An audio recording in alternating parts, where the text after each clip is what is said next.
Eh bien, je lui remettrai 35 francs, dit M. de Rênal.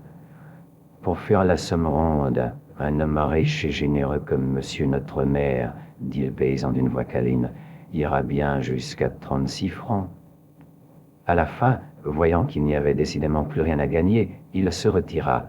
Sa dernière révérence finit par ces mots: « Je vais envoyer mon fils au château. » C'est ainsi que les administrés de monsieur le maire appelaient sa maison quand ils voulaient lui plaire.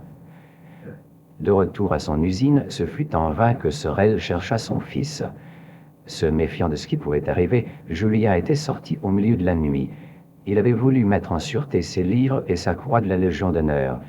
Il avait transporté le tout chez un jeune marchand de bois, son ami, nommé Fouquet, qui habitait dans la haute montagne qui domine Verrières. Quand il reparut: « Prends tes guenilles et va-t'en chez monsieur le maire. » Julien, étonné de n'être pas battu, se hâta de partir. Mais à peine hors de la vue de son terrible père, il ralentit le pas. Il jugea qu'il serait utile à son hypocrisie d'aller faire une station à l'église. Ce mot vous surprend? Avant d'arriver à cet horrible mot, l'âme du jeune paysan avait eu bien du chemin à parcourir. Dès sa première enfance, la vie de certains dragons du 6e, au long menton blanc et la tête couverte de casques aux longs grains noirs qui revenaient d'Italie, et que Julien avait attaché leurs chevaux à la fenêtre grillée de la maison de son père, le rendait fou de l'état militaire. Mais lorsque Julien avait 14 ans, on commença à bâtir à Verrières une église, que l'on peut appeler magnifique, pour une aussi petite ville. Tout à coup, Julien cessa de parler de Napoléon.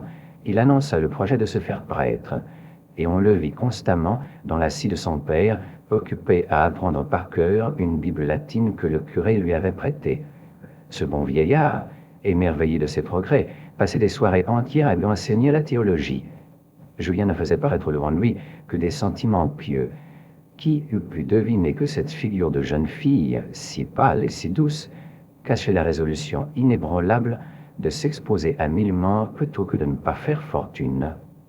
Pour Julien, faire fortune, c'était d'abord sortir de Verrières. Il abhorrait sa patrie. Tout ce qu'il voyait glaçait son imagination. Depuis bien des années, Julien ne passait peut-être pas une heure de sa vie sans se dire que Bonaparte, lieutenant obscur et sans fortune, s'était fait le maître du monde avec son épée. Cette idée le consolait de ses malheurs qu'il croyait grands et redoublait sa joie quand il en avait. Quand Bonaparte fit parler de lui, la France avait peur d'être envahie. Le mérite militaire était nécessaire et à la mode. Aujourd'hui, on voit des prêtres de 40 ans avoir 100 000 francs d'appointement, c'est-à-dire 3 fois autant que les fameux généraux de division de Napoléon. Il leur faut des gens qui les secondent.